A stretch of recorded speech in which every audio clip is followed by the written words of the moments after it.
Welcome back to the Learn English podcast, the podcast teaching English in context so you can learn naturally. On today's episode, I want to talk a little bit about the weather, and that is because here in the Northern Hemisphere, it is summertime. And where I live in Southern California, that means it is really hot. So on today's episode, I want to talk about how to discuss hot weather, what terms we use, what idioms and what phrases you might hear when people are talking about summertime. So if you're interested in learning about how to talk about summer, well, of course, practicing your listening comprehension, then follow along because we're about to begin.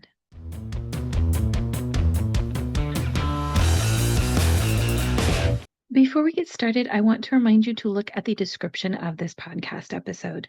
There you will find a list of the words and phrases that I used in the episode so you can take them, study them, and build your English vocabulary.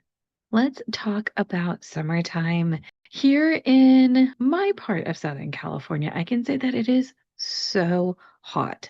Summer weather usually starts in June and it lasts until about October. Right now, it is about 40 degrees Celsius or a little over 100 degrees Fahrenheit every day.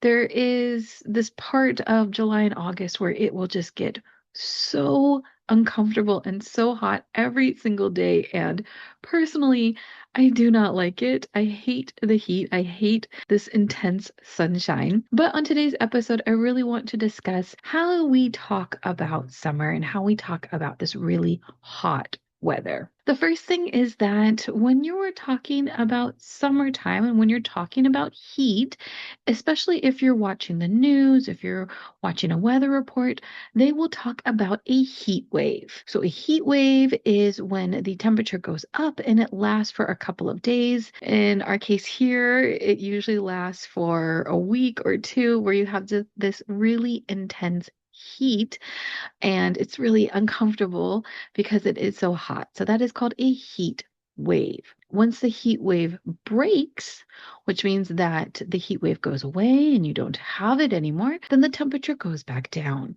During this time, you might also hear the phrase a heat dome, which is when you have these weather conditions where that hot air just kind of sits over a certain part of the land. So we call that a heat dome.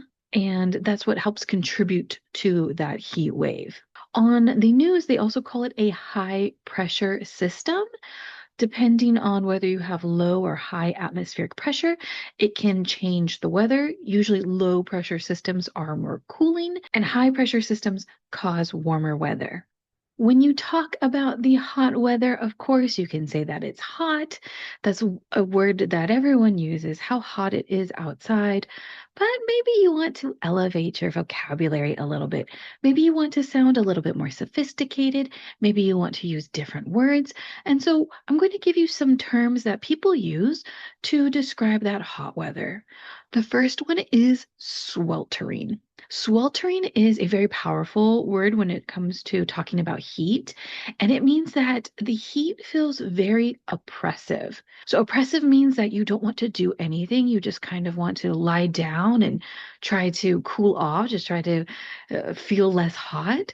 And when it's sweltering outside, you are just sweating. And if you even just walk a few feet or a few meters, you just feel like you can't move. It's just so uncomfortable. This usually also brings a connotation of being a little bit sticky.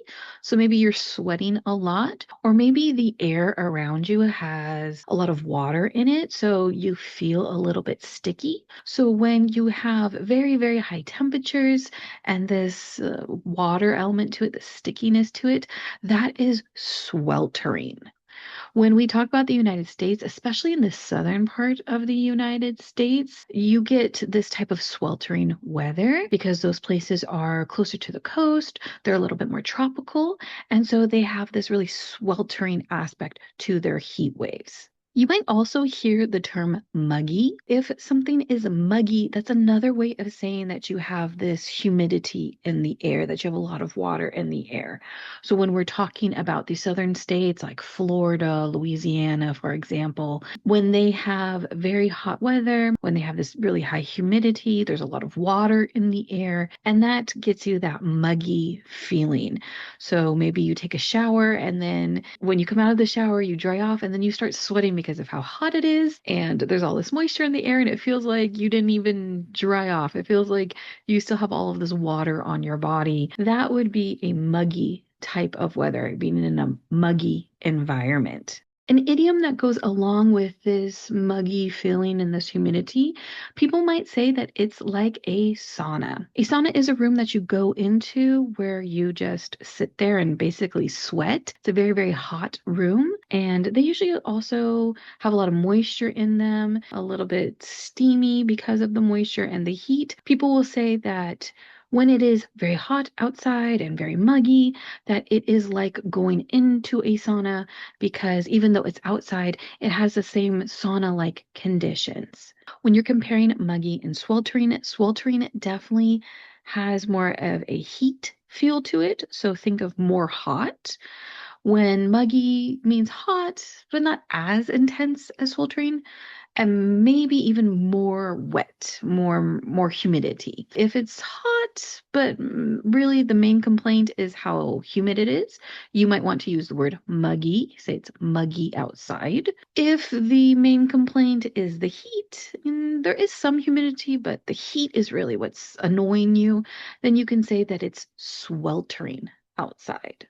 Where I live in the desert area of Southern California, and thankfully, during the summer times, it's not usually muggy, it's not usually sweltering. Our humidity level is very low.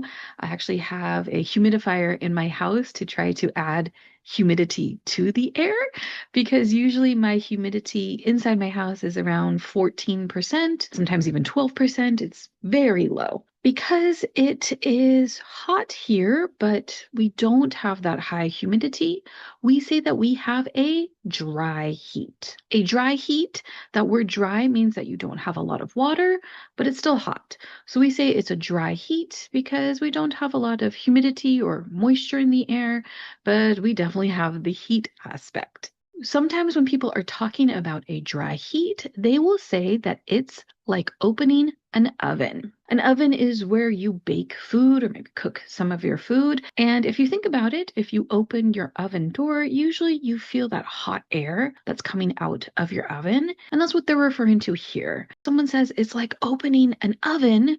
What they mean is when you go outside, you just get hit in the face with this really hot, dry air. Another word that you might hear to describe how hot it is scorching. Now, to be scorched is to be burnt, usually by having some type of open fire like a blowtorch, get something very, very hot and kind of burn the outside of it. When we're saying it's scorching outside, what we mean is that it's so hot, it feels like your skin is burning. If you've ever been in a very hot environment where your skin is exposed to the sun, then you can have that type of feeling like your skin is really being burned by the sun. Now, it doesn't actually mean that your skin is actually burning, but it just means that it feels that way. It's just so hot. It's uncomfortable for your skin. You don't want to stand in the direct sunlight. In that case, you can use the word scorching. You can say it is scorching outside, or you can say the sun is scorching right now. You also might hear the word sizzling. Sizzling is usually referring to a type of meat when you pull it out of the oven or when it's getting done cooking, how it's still very hot and kind of makes a little crackling sound. When we're talking about the sun, again, not really literal sense, you're not actually cooking anything and you don't have that crackling experience, but we're just saying that it feels like that. It feels like everything is so hot, like we're being cooked almost because it is so hot outside. This is another good word when you feel like the sun is really intense. When the heat is really intense, you can say that it is sizzling. When the sunlight is scorching the earth, when it is sizzling outside, there's another idiom that people tend to use, and that is that you can fry an egg on the sidewalk or fry an egg on the cement. Could fry an egg on the cement, it's so caliente. Usually the sidewalks, the areas where people walk, are made out of cement, while the roads that people drive on are usually made out of asphalt, which is a different color. It's that black color versus the gray of the cement. This doesn't really mean that you are cooking anything, that you're actually cooking an egg outside, but what it means is that the sunlight is so intense and there's so much energy going into the roads and the sidewalks that if you took an egg and you put it on the sidewalk, it would cook because it is so hot outside. When it is that hot outside, you want to put sunscreen onto your skin to protect it from the sun. You do not want to damage your skin, so you will want to put sunscreen on. You will see SPF on all of these sunscreen products that are sold, and that stands for sun protection factor. It is a number to say how much that particular product protects you from the sun. Ideally, a higher number is better, but there is some evidence that over 50 doesn't really protect you any more than 50 would. So if you have SPF 50 and SPF 80, they would protect the same amount. People should definitely protect their skin from the sun because when they don't, that is called a sunburn. So a sunburn is when your skin starts turning red, when it gets really hot, really irritated because of the sun exposure. If it's really bad, you can even get blisters, which is when your skin starts to get these little pockets of fluid in it. And then over time, that sunburn starts to peel. The top layer of the skin comes off, and that's very damaging. You do not want to have multiple sunburns over your lifetime because that increases your risk of skin cancer. So you want to protect your skin and use sunscreen. However, I can say that there are people who do want to use the sun to change their skin color. They don't want to be burnt, they don't want to turn red, but maybe they want their skin to turn a little bit darker. That is called a sun tan. There are some products that are suntan lotions that are supposed to help you absorb that sunlight and change your skin color. Not very recommended for health reasons. And then there's also things that are called fake tanning products.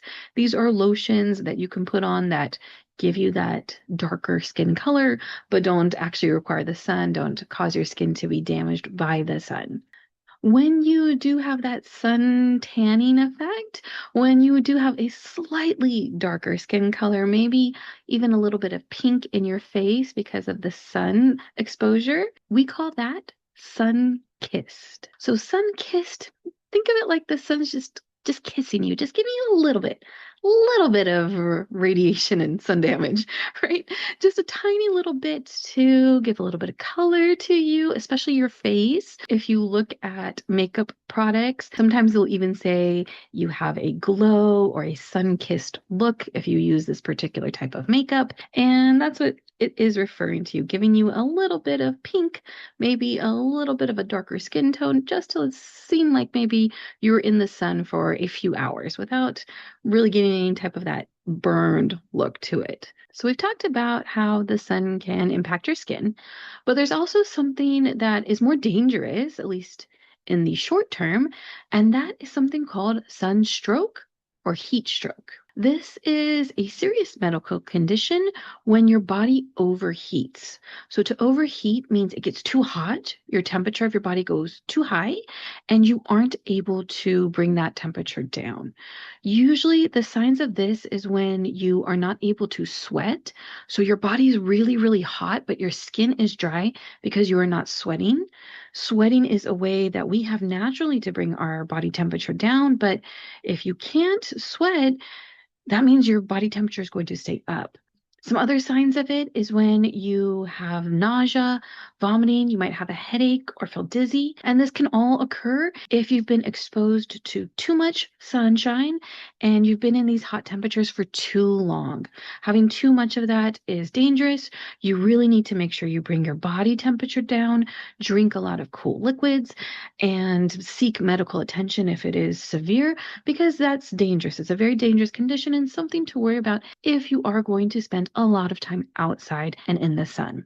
When it is that hot outside, you do want to stay cool. You do want to stay comfortable and bring your body temperature down. So you will hear things like cool off or stay cool. People will say that they need to go into the pool to cool off. What that means is that they're going to the pool to bring their body temperature down to feel cooler. You'll also hear that people want to go inside air-conditioned buildings to cool off. Or on the news, they might ask people on the street, how do you stay cool during the summer? Live in Pasadena, cooling off. Rick, your assignment, great this morning. When you see advertisements for drinks in particular, you will see the phrases ice cold. So it'll say ice cold drinks, for example, especially during the summertime. If you're going to drink some type of soda, like a Coca-Cola or a Sprite or something, then you will get ice in your drink if you go to a restaurant. And it's just supposed to help you cool down, stay cool during the summer. You might also see advertisements for drinks that say thirst quenching. When it's very hot outside, you want to drink, you have a lot of thirst. The advertisements will say thirst quenching, which means it relieves your thirst. You drink that and you're no longer thirsty.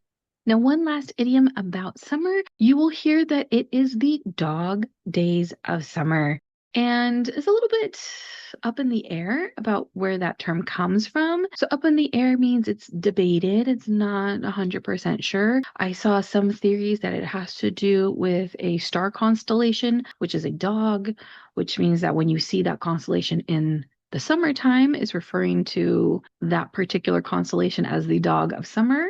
There's also some theories that it comes from dogs, the animal dogs, when it's really hot outside, how they pant and they just kind of lie on the ground trying to stay cool. When you hear that term dog days of summer, it just means it's like the middle of summer where it's really, really hot and you don't want to move or do anything. So if someone says, oh, it's the dog days of summer right now, it means that it's just really hot and it's that time of the year where you don't want to put any effort in, you don't want to do anything because it's so uncomfortable and it's so hot. I hope you enjoyed this episode. I hope you found it interesting and learned a little bit about the terms that we use to describe summer and the heat that comes with it. If you want me to do another episode like this in the future, if you want me to do more vocabulary themed episodes, please let me know because there's a lot of topics we can talk about. So if you're interested in that, please leave a comment. You can also look at the description of this episode for the vocabulary list. You will find the words and phrases that I used. So if any of them were new, if you want to review and study them, please refer to that list so you can continue to build your English vocabulary. If you like the podcast, if it is helping you learn English, if you're enjoying it overall, please consider leaving us a rating on whatever app you are using to listen to this podcast on. You can also tell a friend, tell a family member, tell someone who is learning English so we can continue to grow our audience. You can follow us on social media at Learn English Pod. The website is learnenglishpod.com. And remember to like and subscribe so you don't miss our next episode when it comes out next week. Until then, keep learning English.